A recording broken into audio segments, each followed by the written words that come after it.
Bueno, he terminado de leer este libro maravilloso, Un soplo de aire fresco sacude la literatura latinoamericana, ha dicho mi colega Xavi Allen, en un contexto que me parece a mí que todo ese discurso del boom con respecto a las mujeres, ustedes lo están devolviendo o tú lo estás devolviendo con otra visión, digamos, ¿no? Como si la mujer ahora pudiera hablar. ¿Cómo Sí, ves sí, eso? pues siento que en realidad siempre hemos podido hablar, en el sentido estricto de que en la literatura siempre hemos estado haciendo cosas potentes, a eso me refiero, ¿no? Porque por supuesto si hablamos en el contexto político sí que ha habido muchas más restricciones, menos espacios para nosotras, pero si hablamos solamente de calidad literaria, que es lo que a mí más me importa, creo que siempre hemos estado en Latinoamérica escritoras haciendo cosas que son realmente potentes e interesantes, ¿no? Y yo me siento deudora de toda esa tradición de escritoras fascinantes, ¿no? Que siempre ha tenido nuestro continente y que ahora, debido a que ha habido un cambio de recepción, afortunadamente ha habido un cambio de recepción, ahora se están leyendo más que nunca, ¿no? Y eso a mí me pone contenta, pero contenta por la propia literatura, ¿no? Y el hecho de que se están descubriendo obras que no debieron nunca haber estado sepultadas, ¿no? Eso es cierto, pero también yo veo en este contexto, por ejemplo, las voladoras, veo ese contexto que tanto describía el boom como ese contexto latinoamericano, y donde no se veían esos dramas que tú estás pintando, y yo me sentí tan cerca, esa sensualidad que aparece en esa gente, y por otro lado, esa tragedia de la chica, digamos, ¿no? Pareciera ser como que todo eso estaba tapado. Sí, creo totalmente que eso es así, tiene que ver con que, por eso digo que ha habido un cambio en la recepción, ¿no? Que Claro. antes se movían más, se difundía más y se leía más a autores hombres que tenían una visión del mundo reducida a sus experiencias corporales y sus experiencias como sujeto que observa a los demás, ¿no? Y yo creo que si algo puede aportar también en el sentido estricto de la experiencia, ¿no? La escritura de mujeres hoy en día es que traemos experiencias que no han sido contadas, como tú mismo lo dices, ¿no? Son Claro. experiencias que no han sido contadas o que han sido relegadas a temas secundarios o que cuando han sido contadas de maneras muy maniqueas, muy desde fuera de la experiencia corporal y de la experiencia carnal, ¿no? Real de esas violencias que nos atraviesan de cabo a rabo, ¿no? Entonces, sí que creo que allí hay una posibilidad de trabajar con la escritura y vincularla a lo político y vincularla al cuerpo, pero no con una intención necesariamente más que literaria, ¿no? El hecho de que la literatura tiene que ser ese campo salvaje en donde exploremos las experiencias humanas y en tanto que las mujeres somos humanas, pues ahí también estamos, ¿no? Ahora, me parece también, por otro lado, que el cuerpo, visto desde uno, también adquiere otra dimensión. Yo me acuerdo, por ejemplo, una novela de Alonso Cueto en la que hablaba de una mujer flaca que envidiaba a otra gorda, y yo digo, es que nada de eso pasa entre nosotras, digamos, ¿no? Pero por otro lado, veo también a Liliana Bloom, una persona que habla como un escritor, digamos, no como una escritora, y también pienso que todos estos paradigmas del, del patriarcado están también muchas veces en las escritoras. No necesariamente que seas escritora vas a hacer una justicia al respecto. Claro, totalmente, total y absolutamente, porque no tiene tanto que ver con cómo te definas sexual genéricamente, tiene que ver con una mirada sobre el mundo que esté un poco desnormativizada, un poco por fuera también de las descripciones estereotipadas con respecto a la experiencia y a los cuerpos, ¿no? Entonces, un poco tiene que ver con ese ejercicio.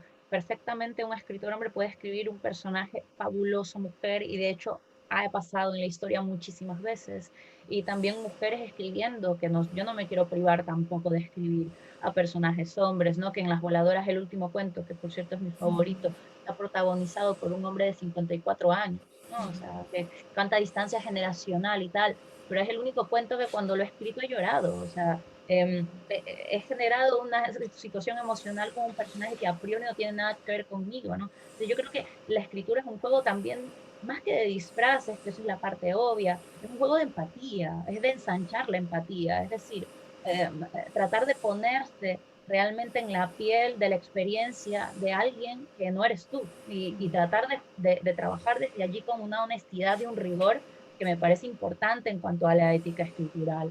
Entonces, no hay limitaciones, la limitación es tu propia capacidad como escritor o escritora de empatía. Esa es la única barrera, digamos. Me da risa porque tú hablas de un índice generacional y es lo que nos divide a ti y a mí. Sin embargo, leyendo tu libro, yo volví a esa etapa de la adolescencia y a esa etapa donde la sensualidad era lo cercano, digamos, ¿no? Y en ese aspecto a mí me interesa sobre todo conocer que una mujer diga que cuando viene esa etapa de la adolescencia, uno no establece límites. Y entonces, eso es una cosa que nunca la he leído, digamos, y la he leído aquí en este libro, ¿no? Sí, a mí lo que me fascina de la adolescencia, que es un tema que trabajo en muchos de mis libros, no en todos, pero está presente, es una recurrencia, ¿eh? Pero me fascina de la adolescencia que es como una etapa en la cual se vive todo con mucha intensidad, sobre todo porque es a priori, digamos, el momento, la edad o las edades, ese marco entre los 13 12 años y los 17 18, ¿no? Como una época en la cual descubrimos que el deseo es algo más allá, que habita más allá de la imaginación Claro. y que habita en la carne de una manera bastante desaforada, porque yo creo que en la infancia el deseo existe también, pero de otra manera, ¿no? No igual que en la adolescencia. Y entonces, de repente todo se vuelve intenso, a flor de piel. Y esa intensidad es lo que me atrae rabiosamente hacia la adolescencia, ¿no? Me atrae el que todas las emociones parezcan que fueran las últimas, que parece que fuésemos a morir al día siguiente, ¿no? Si te enamoras, pues el amor es más intenso de lo que nunca te vas a enamorar, nunca después, ¿no? El odio también, si odias, nunca odias tanto como cuando eres adolescente. Si te enfadas, nunca, es como esos límites de los que tú hablabas emocionalmente no existen. Las emociones parece que estuviesen derrumbando esos límites constantemente. Y creo que ahí hay paso al miedo o a lo turbador, porque creo que a todos nos da miedo justamente cuando nos damos cuenta de que nuestras emociones están pasando todos los límites del comportamiento que se supone que debemos asumir, ¿no? Claro, por otro lado, en esas emociones tan sin límite, no hay también el peligro, digamos, ¿no? Me parece a mí que, por supuesto, que condenar a los feminicidas es la materia ahora, pero también el cuidar a estas niñas en un momento en el que a lo mejor ellas no pueden cuidarse. ¿Cómo lo ves? Sí, sí, pues supongo, claro, entiendo esto, solamente que no entiendo, por ejemplo, cuál sería el deber de la literatura allí, porque creo que la literatura Claro, no está para cuidarnos. O sea, claro. claro, como políticamente lo abrazo, ¿no? Pero la literatura ojalá pudiera cuidarnos. Es que es un deseo que yo tendría rabioso, ¿no? Claro. Con respecto a eso, pero no sé si la literatura es capaz de hacer eso.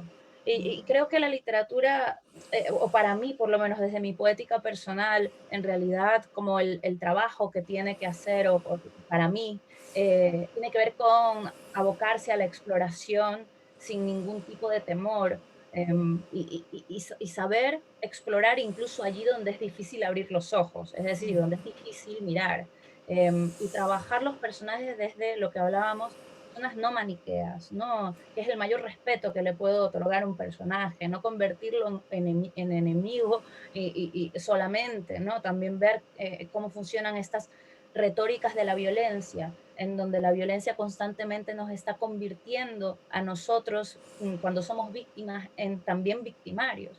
La violencia es contagiosa, es como, puedes ser víctima hoy y al día siguiente estar convirtiéndote en victimaria porque la violencia te hace eso, no solo te daña físicamente, emocionalmente, tal, sino que te convierte también en una persona violenta. O sea, vivir inmiscuido en la violencia significa de una u otra manera aprender la violencia, lo cual que creo que es el mayor peligro de la violencia, ¿no? Que nos convierta en el enemigo, ¿no? Que nos convierta en el victimario. Con respecto a la literatura misma, tu libro me hizo acordar a Cometierra, una novela de Ah, Dolores Reyes, buenísima, maravillosa. Y buenísima. y por otro lado está Mariana Enríquez. Pareciera ser que esto siniestro o esto mágico que ustedes encuentran se agrega a la vida cotidiana, digamos. Eso me apasiona, porque yo no leo muchas novelas fantásticas, ni mucho menos, pero es- aplicarse a la vida cotidiana me apasiona, digamos, ¿no? Pareciera ser como que han encontrado ahí un camino, ¿no? Sí, yo encuentro interesante cómo en realidad, como decías, lo fantástico convive, ¿no? Con nosotros Claro. de una manera absoluta, ¿no? Es decir, em, estoy hablando ya de los planos de narraciones orales, pero también de lo mítico, lo simbólico, em, de cosas en las que podemos creer o no, es decir, que el límite entre la realidad y lo irreal es la creencia nada más, ¿no? O es la Claro. forma en la que uno mira al mundo, ya está. Entonces, ese trabajo yo creo que de una u otra manera es muy atractivo en literatura, ¿no? Trabajar con esos bordes en donde lo real y lo irreal parece que no estuvieran tan delimitados, ¿no? En donde se confunden incluso y dan paso a un trabajo con la realidad que creo que es muy abarcadora, pero también creo que dice y habla mucho del espíritu mitológico y simbólico que tienen todas nuestras sociedades. Y a mí me parece eso súper interesante, porque tiene una fuerza narrativa con unas imágenes, con unos personajes tremendos, ¿no? Ujú. ¿Cómo es tu sociedad? ¿Cómo es Ecuador? Porque la entrevisté hace poco a Fernanda, ay, no me acuerdo el apellido, Fueron, sí. Ampuero. Me hablaba de unas maravillosas escritoras ecuatorianas y me empezó a hablar de muchas que ni recuerdo, pero que hablaba que estaba muy bien la literatura ecuatoriana. Háblame de tu país, de dónde naciste, qué. Pues yo nací en Guayaquil, Ajá. que no pertenece a la zona andina de Ecuador, sino a la parte más de la costa, y es una ciudad llena de manglares. Es una de las cosas también recurrentes en mi narrativa, los manglares, los cocodrilos. Es una ciudad muy hostil, muy violenta, em, violenta con todos, pero por supuesto sobre todo con las mujeres y con el colectivo LGBTI.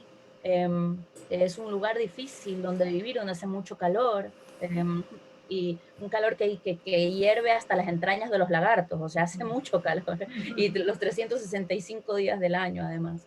Em, pero pertenezco a un país andino, ¿no? Entonces, pese a vivir allí digamos, un clima casi subtropical, siempre me he sentido irremediablemente atraída por todo ese paisaje de la cordillera andina y también por la andinidad, que tiene que ver con todo el mundo y la cosmovisión indígena, ¿no? Que es parte fundamental de Ecuador. Entonces, si tuviera que yo definirte Ecuador desde una perspectiva emocional, para mí es una geografía de lo sublime en el sentido que en ella conviven tanto la belleza como el horror y están en la misma línea y en el mismo nivel de intensidad.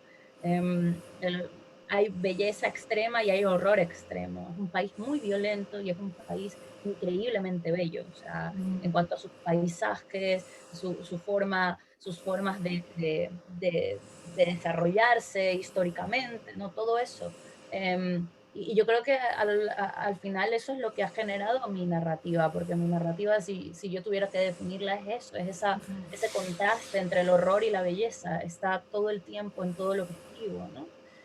Igual que dice María Fernanda, yo también estoy fascinada con la literatura de Ecuador, porque la literatura de Ecuador nunca ha sido muy conocida en el exterior, pero da igual, o sea que la calidad de la literatura ecuatoriana se vale por sí misma, ¿no? Y es una fortuna que ahora último también están saliendo muchas autoras, están teniendo la oportunidad de ser publicadas en editoriales de otros países y por lo tanto llegar a un público que normalmente no llegarían. Eso está muy chévere.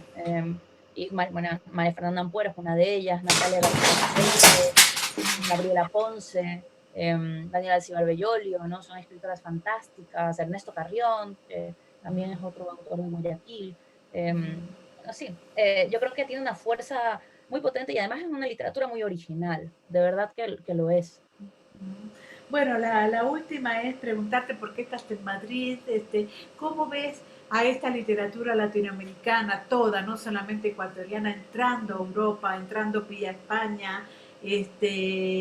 ¿Cómo te sientes teniendo en cuenta que varios de tus libros han sido bastante exitosos, digamos, y ahora eres una escritora importante, digamos, en términos mediáticos, digo yo, más allá, por supuesto, de tu literatura misma, ¿no? Sí, yo, bueno, o sea, si soy sincera, en realidad creo que lo que me importa de la literatura latinoamericana está muy separado de si se difunde o no se difunde en España, ¿no? Como yo terminé publicando en España un poco porque se dio así, ¿no? Porque yo intenté publicar en Ecuador y en realidad la editorial que me respondió antes fue el Candaya de España y ya a partir de allí ya publiqué con ellos, pero si me hubiera respondido una de Ecuador, me hubiera quedado publicando en Ecuador. Entonces se dio como una situación como azarosa que me hizo tener una editorial española que me acogiera y que quisiera trabajar conmigo como autora,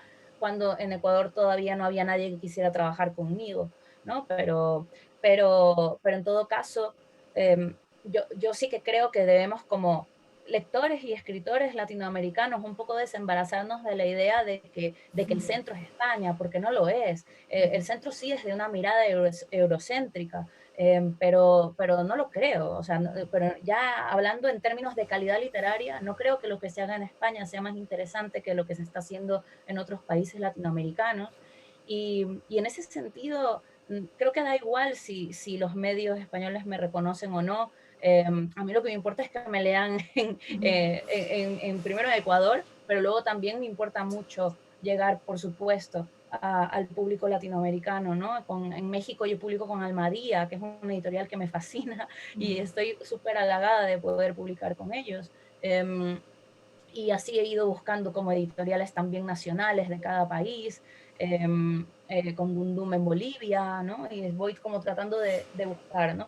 Y entonces sí veo que hay mucho éxito mediático en España con respecto a las autoras, em, que tiene que ver con una circunstancia también, ¿no? Que es la circunstancia de la recepción de ahora de la escritura de mujeres, pero también tiene que ver con una exotización con la que no estoy tan de acuerdo, Claro.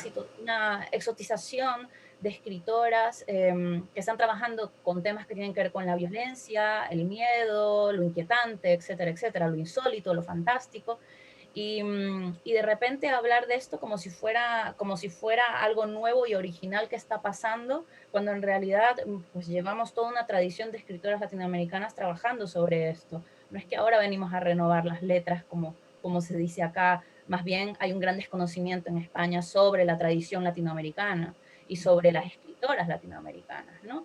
Entonces creo que hay allí unas cosas que yo no estoy, por ejemplo, contenta con que esta especie de boom mediático sobre nosotras sea un boom mediático que solamente incluya autoras de una determinada generación, ¿no? No estamos hablando de escritoras mayores, ¿no? Que tengan, por ejemplo, de 45 en adelante, ¿no? Es como que se Claro. escoge un marco ahí muy reducido de edad, de escritoras mestizas también, como, yo qué sé, lo que se venda mejor en Europa, ¿no? Claro. O sea, pensado para venderse en Europa.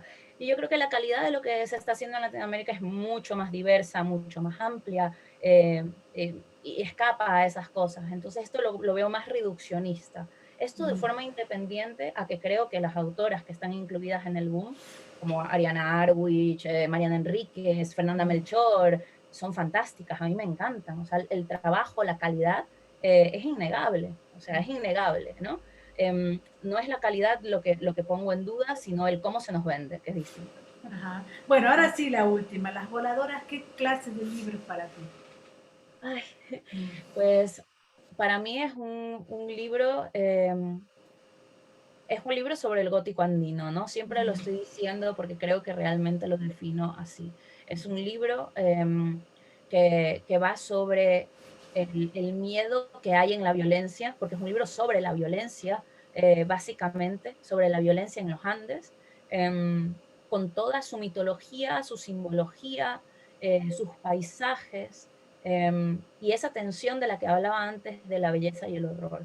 Son cuentos en donde la tensión entre la belleza y el horror dan como resultado ese, ese, mm, esa fuerza emocional que yo estoy tratando de buscar cuando los lectores se acerquen al libro, ¿no? Entonces, es un libro sobre violencias que sufren sobre todo cuerpos de mujeres, porque la mayoría de los cuentos son protagonizados por mujeres, pero también, y creo que eso es lo más importante, va sobre la necesidad de buscar en medio de la hostilidad espacios de ternura, ¿no? Porque todos los cuentos, sin excepción, tienen a personajes que están tratando desesperadamente de encontrar ternura y de encontrar belleza en medio de la hostilidad. Perfecto, muchas gracias y muchas felicidades. Un gusto realmente. No, gracias a ti por el tiempo, por la lectura y eso, que espero que todo haya mejore. Te mando un abrazo grande. Un abrazo.